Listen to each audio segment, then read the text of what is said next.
Dollar. Dirt and money, no soul. Had to go and get it, ain't no time to kick it. Got a stack of flip for my foes. Dollar. Please tell me you can hear me. Don't turn your back and don't neglect me. Just let me know if you need me.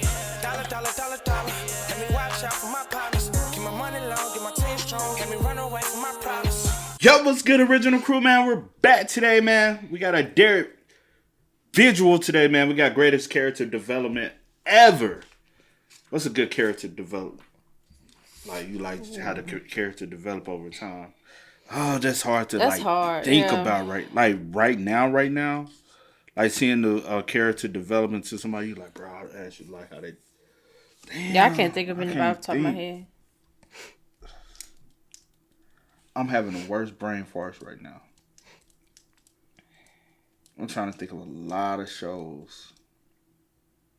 And I'm just like, bro, you know what? It's like, it's so much we watch right now that it's just, honestly, I feel like TV, like, we're gifted with too much.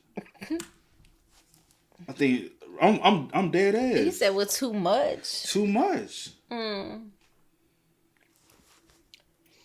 It's too much out now, especially with every streaming service now tries to have 4 or 5 shows that people tune into. I'm like, God, and some of them, because y'all be so dedicated to multiple shows, y'all can ruin a show.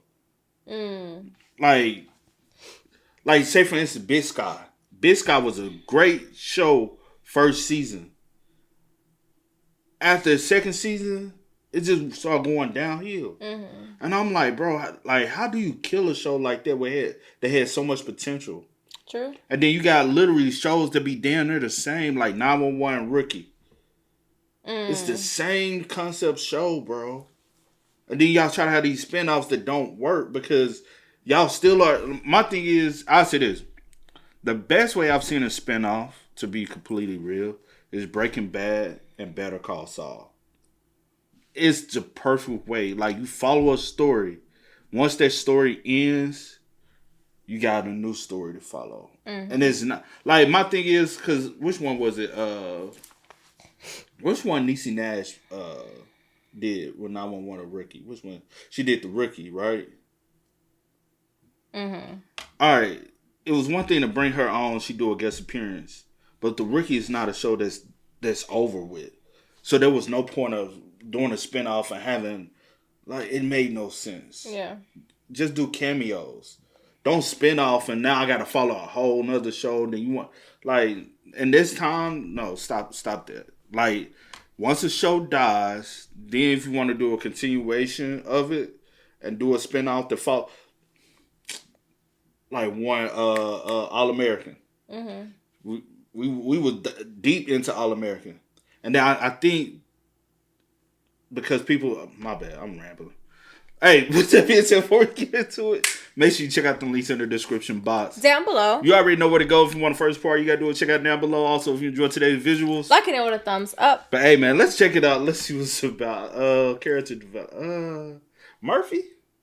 No. Let's go. Let's get it. Character development is an essential part to a good story. Only the best of the best, the top shelf stories, have extremely well written characters. Today, I'll be talking about some of the greatest character development I've seen in my life. Ultimately, I'm gonna talk about the best written character in existence. You know I got. Ooh, what about what's called Eren? Attack on Titan.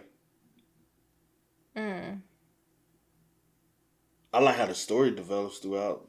Yeah. I do like Attack on Titan story develop. Gotta start off with the king himself.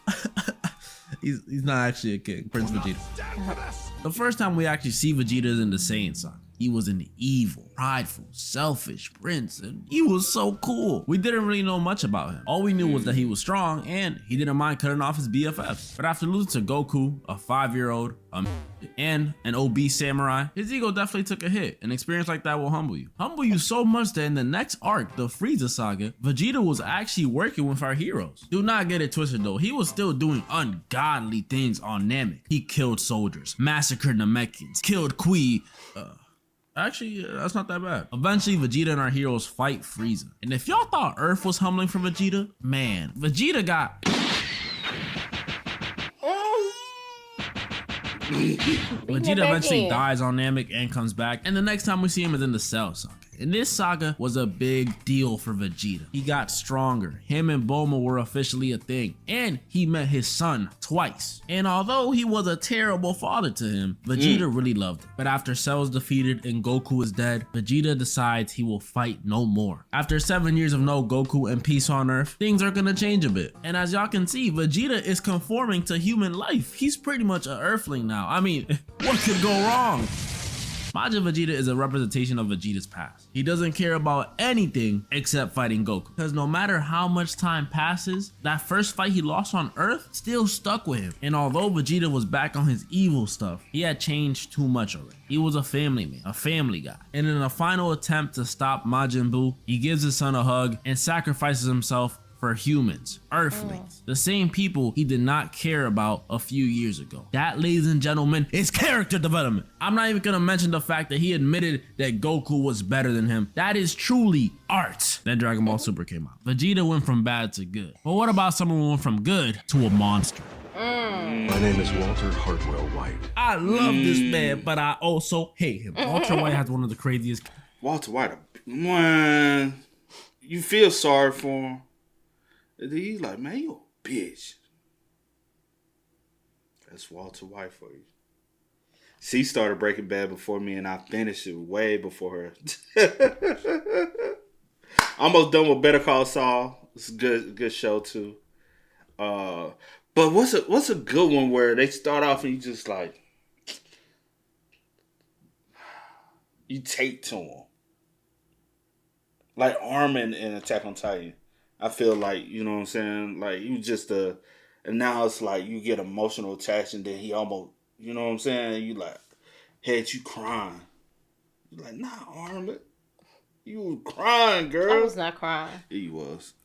Yeah, you was. Go watch the reaction if you haven't, link in the description. I didn't cry. What's another good, like you start off like, and then as the show go on, you like, damn, bro, I'm starting to get like this, the side character. And they make you emotional attached to the side character. Those be the good ones right there. Bro, there's so many shows. Yeah. Character arcs in history. His transformation is night and day. And it was a gradual growth too. That's what I love about it so much. First half of season 1, chemistry teacher Walter. He was a weak man. He worked 2 jobs and he never stood up for himself. Boom, he's diagnosed with cancer. So he decides, hey, if I'm gonna die, I might as well make some money while I'm at it. He starts cooking meth. Maybe killed some people along the way, but it's no biggie. Boom, Heisenberg is born. Season 2, Walter and Jessie are officially in the game now. Everything's looking good. They get into that money. Get into that dough. But Zuko not acting too nice. So now we gotta kill him. Walter and Jessie officially start running things by themselves. Getting that money. Getting that dough. Trouble in paradise. Walter's wife, Skylar, is a little suspicious of his actions, which eventually leads her to cheating on him. How does that even make sense? But we got some good news. Walter's cancer is getting better. But wait. Walter is not too happy about that. You see, it wasn't according to plan. He was supposed to sell drugs and then just die. Now that the cancer is getting better, it brings up the question, why would he need to keep selling drugs? Is it for him or is it for his family? So now things are a little complicated. We meet Jesse's girlfriend, Jane.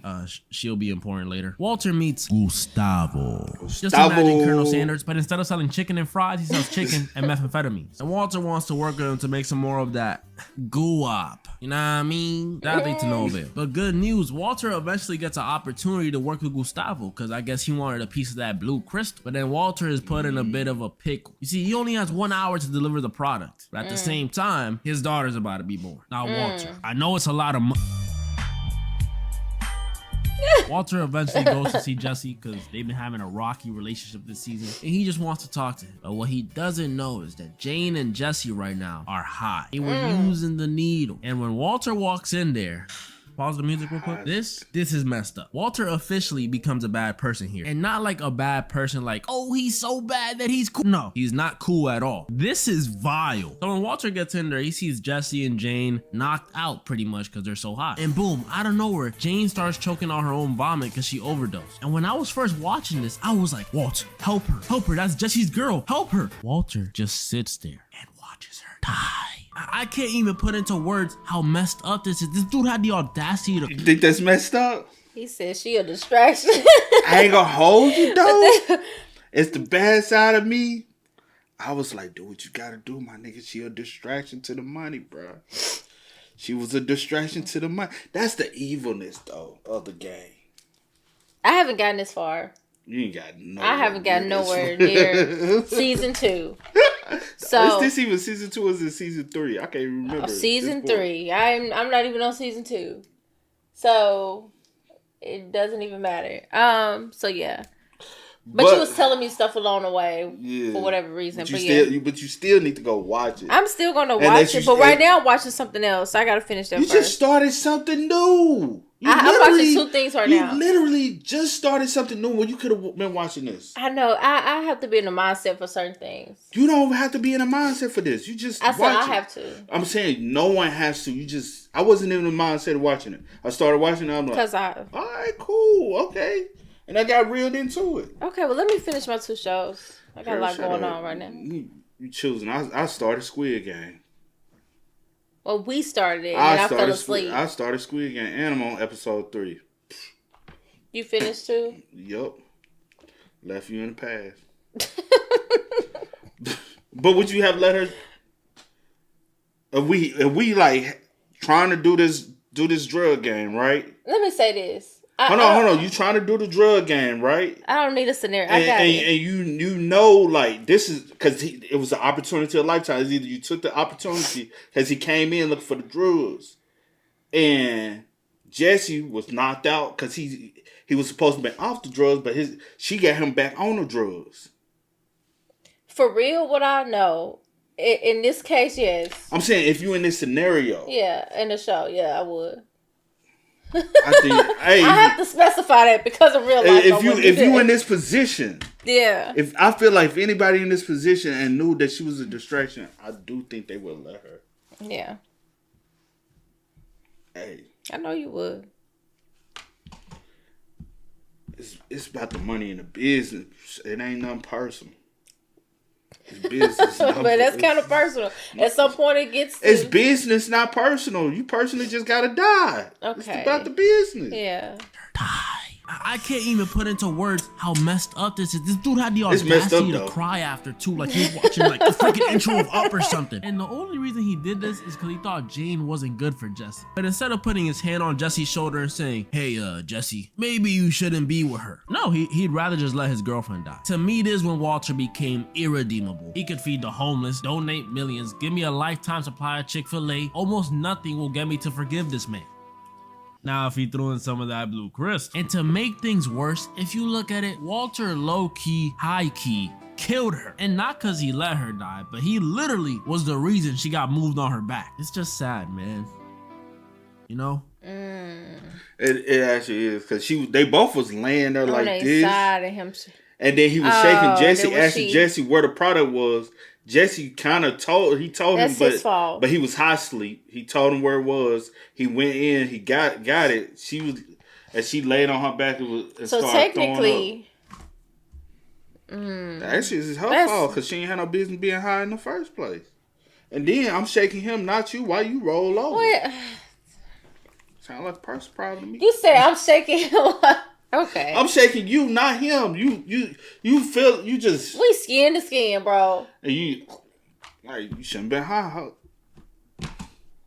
Yeah, I don't expect you to care anyway. I'm in so real worried. Life. No. Come on. Season 3, baby, back to making that money. Walter finally tells Skylar that he's dealing drugs, which honestly didn't go so well. We meet Jesse's new girlfriend, and she has a kid. He'll be important later. Walter's brother-in-law, Hank, starts tracking down this man called Heisenberg. You know who he's talking about. Like I said earlier, Walter is officially working for Gustavo. But Gustavo doesn't like how uncontrollable Walter is. So he thinks the only way to deal with him is to get him deleted. Walter kills more people, and to deal with the Gustavo issue, he sends Jesse to go kill their other cook. Boom. Season 4. Now that Jesse murdered an innocent man, Gustavo should have no reason to want to kill Walter anymore. I lied. Gustavo plans on making Jesse his new cook and getting rid of Walter. And Walter's counterplay to this is literally to poison a kid. When Walter could have just walked away. He had so many opportunities to walk away. And the motherfucker never wanted to walk away. He was in too deep.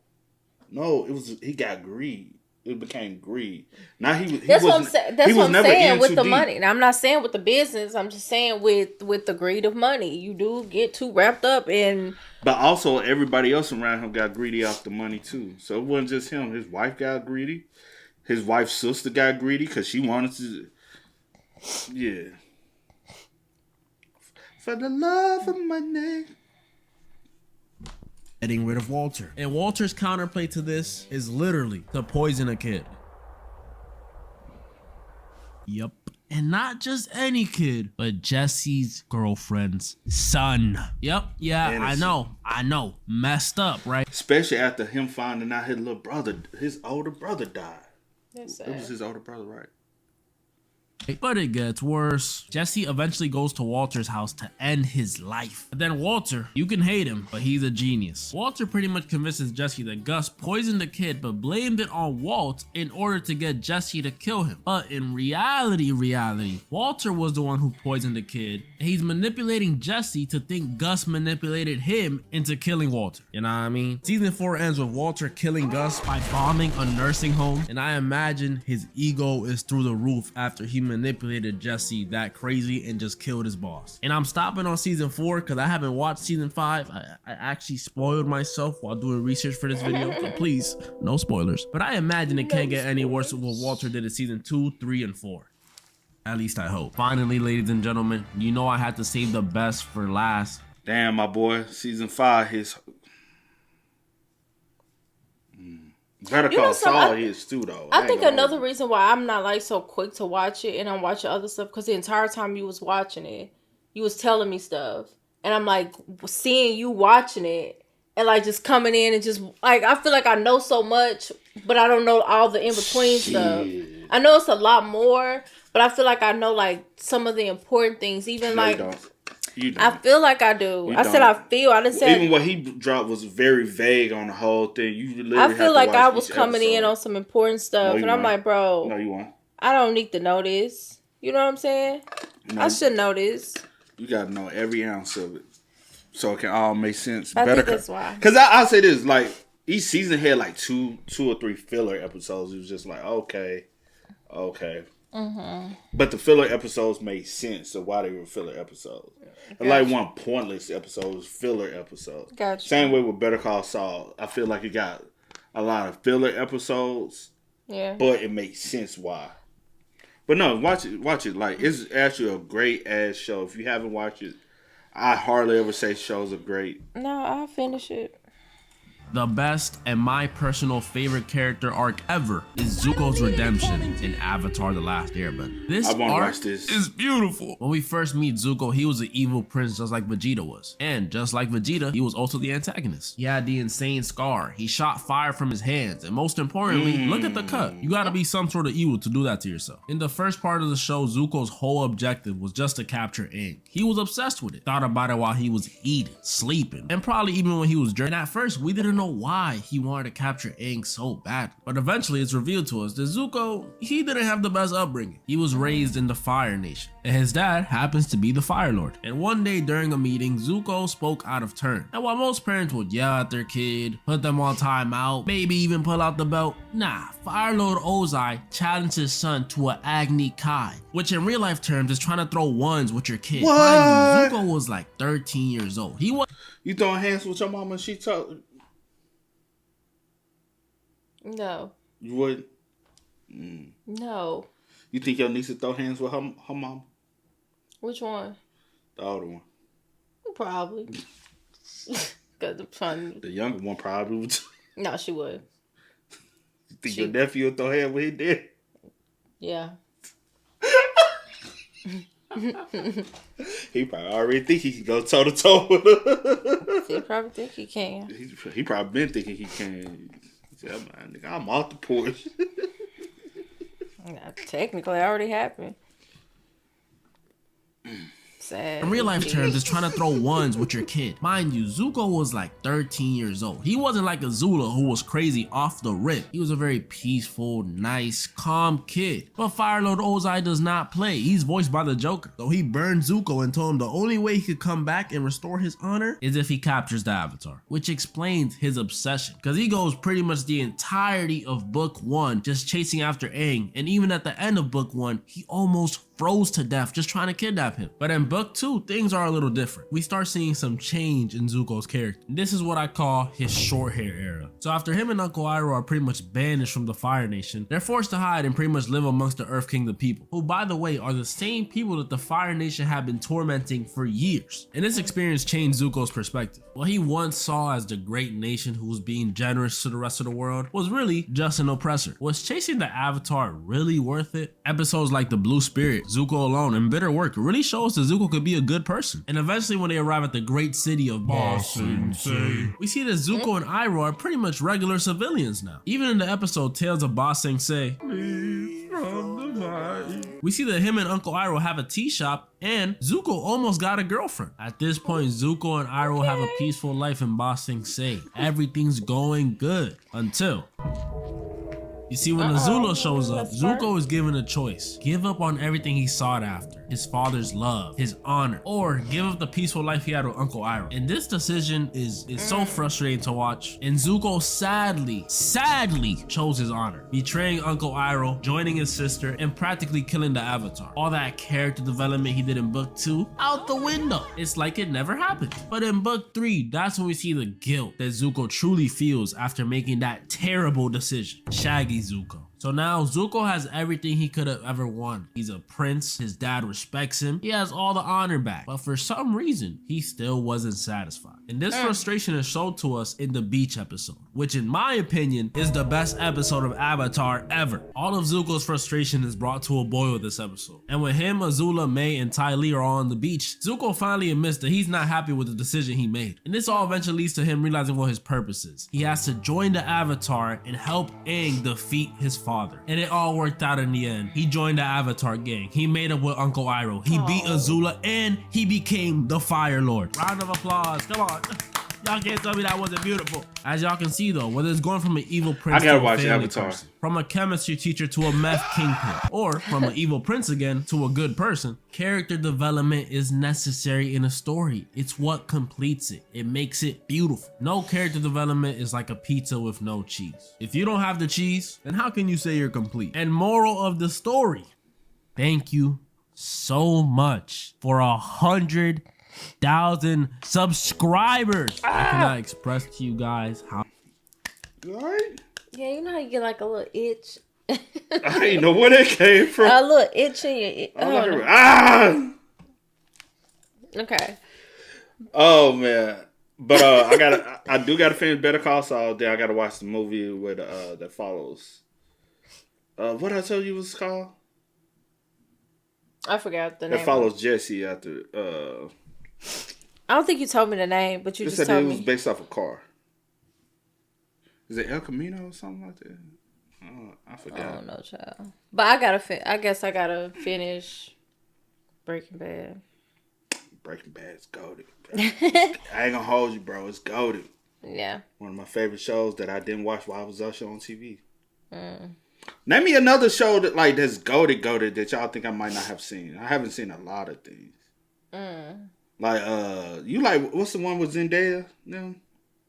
Euphoria. I only watched season 1 of Euphoria. Didn't watch season 2. And they ain't even coming back, are they? I don't know. I don't think so. I don't really know. And then Netflix, it's a lot of shows I've been waiting, but I know they'll never put out. It's that one main one. And I'm still pissed. I could see. That was a great... Come on, see. It was good. But it's hell of shows. Like we still haven't finished the what's the one with the kids? And Stranger Things? No, I ain't talking about Stranger Things. I ain't really. I kind of. Oh, with the kids? The little surfer people. Oh, On the Yeah, great Outer Banks. Outer Banks. I said on the bank. I don't know why I was on the Outer banks. Banks. Outer Banks. I never finished. And I said I'm gonna go back and finish that. What's the Franklin Saint? Oh, Snowfall. Haven't finished Snowfall. It's a lot of shows. If you didn't ask me, I would have been. Yeah, Snowfall. It's a lot of shows. That's a lot of stuff we've started, haven't finished, and All American. I'm so behind on that. But I feel like they stretched that shit to the point where I don't even want to see it, bro.